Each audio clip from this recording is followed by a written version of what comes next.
Sir camera पूछता है, एक मिनट करूँ का?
अजूनही महाराष्ट्रामध्ये जिवंत मन आहेत याचं दर्शन आपण घडवलेलं आहात.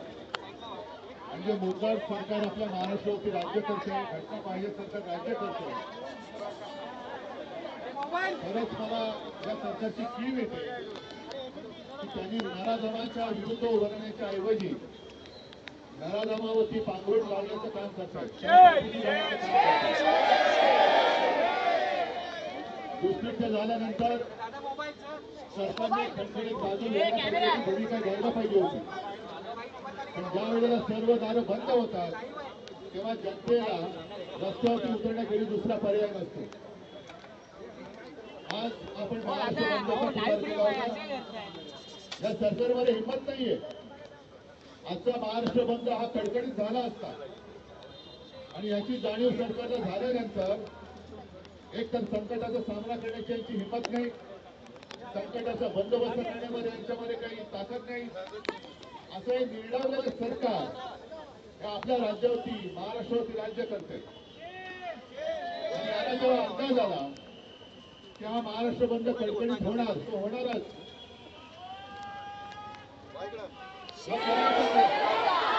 त्यांनी त्यांचे केले सपाटे कोर्टात पाठवले आणि कोर्टाकडनं आपल्या महाराष्ट्र बंदला अडथळा निर्माण केला गेला.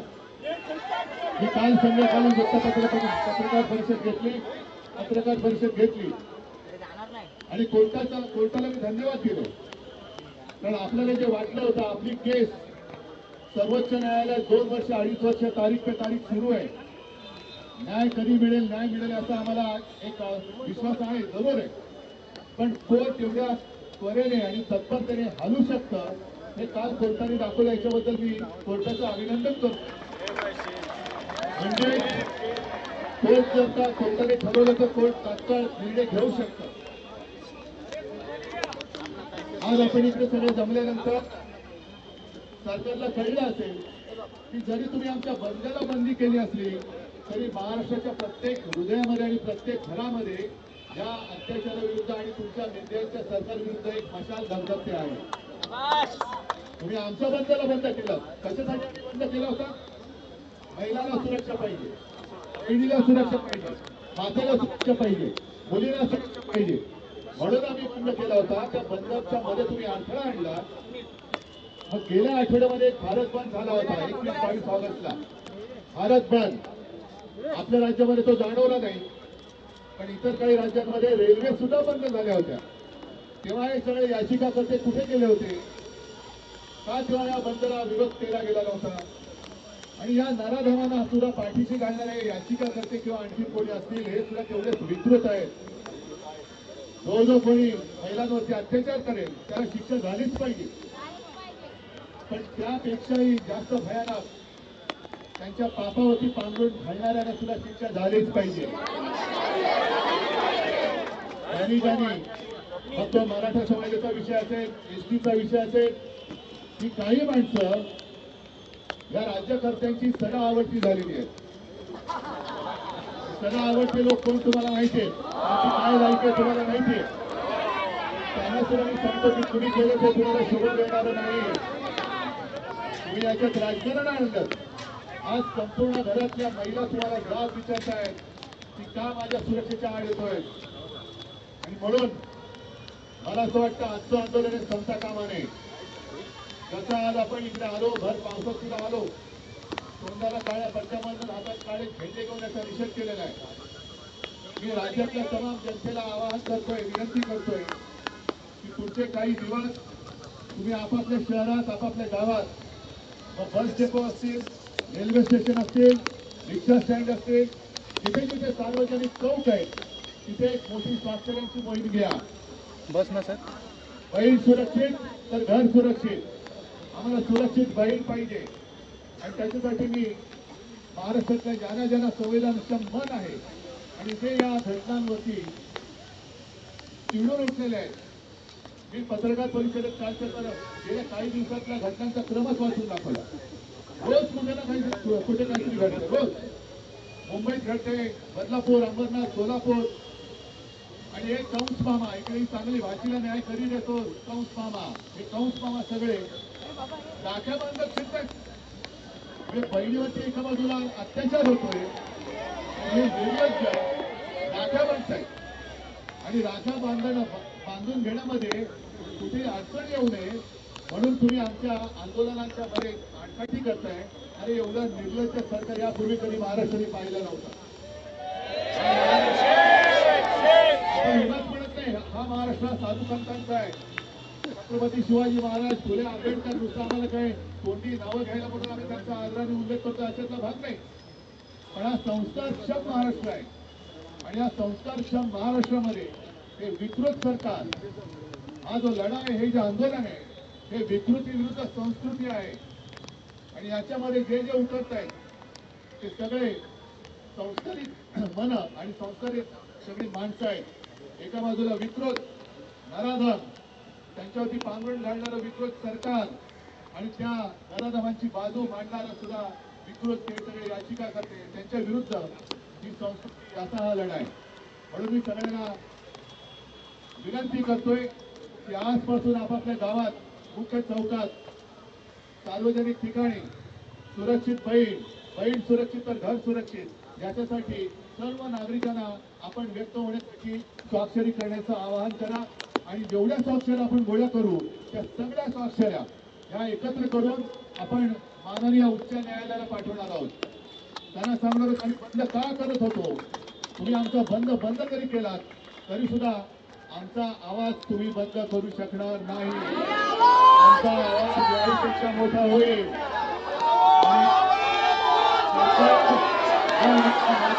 रक्षण करायला समर्थ असेल, सरकार जर अत्याचारांचा पाठीशी घालणार असेल तर आम्ही शिवसैनिक या माता भगिनीचे पुत्र आणि बांधव म्हणून आमच्या माता भगिनीचं रक्षण करायला आम्ही समर्थ आहोत. आमच्या राज्यामध्ये आमची भगिनी सुरक्षित राहिलीच पाहिजे, हा आमचा अट्टहास नव्हे, आमचा एक कायदा असेल. आणि म्हणूनच जो शक्ती कायदा आपण केला होता, राष्ट्रपतींकडे तो पाठवला गेलाय. राष्ट्रपती सुद्धा महिला आहेत, त्यांना सुद्धा मी जाहीर आवाहन करतोय की महामहिम राष्ट्रपतीजी, आपल्या दप्तरामध्ये, आपल्या कार्यालयात गेले 1-2 वर्ष माता भगिनींचं रक्षण करणारा शक्ती कायदा हा धुळखात पडलाय. आपण कृपा करावी, त्या कायद्यावरची धूळ झटकावी आणि या सरकारला सुद्धा थोडंसं झटकवा आणि तो कायदा लवकरात लवकर महाराष्ट्रामध्ये अंमलात आणा, अशी जाहीर विनंती मी आज राष्ट्रपतींना करतोय, इथल्या सरकारला करतोय. आपल्या सगळ्यांना धन्यवाद देतो. पण परत एकदा सांगतो, आता जी जाग आले ही जाग जाऊ देऊ नका. कारण प्रत्येक घरात ही चिंता आहे, माझी मुलगी शाळेत जाते, ही सुरक्षित आहे का, माझी बहीण ऑफिसमध्ये जाते, सुरक्षित आहे का, माझी आई ऑफिसमध्ये जाते, सुरक्षित आहे का. तर ती सुरक्षा व्यवस्था देण्याच्या ऐवजी सरकार निर्लज्जपणाने वागते. हे सरकार आता घालवावंच लागेल आणि आपल्याला आपल्या बहिणीची सुरक्षा करावीच लागेल. सगळ्यांना परत एकदा धन्यवाद देतो. जागे रहा. जय हिंद, जय महाराष्ट्र.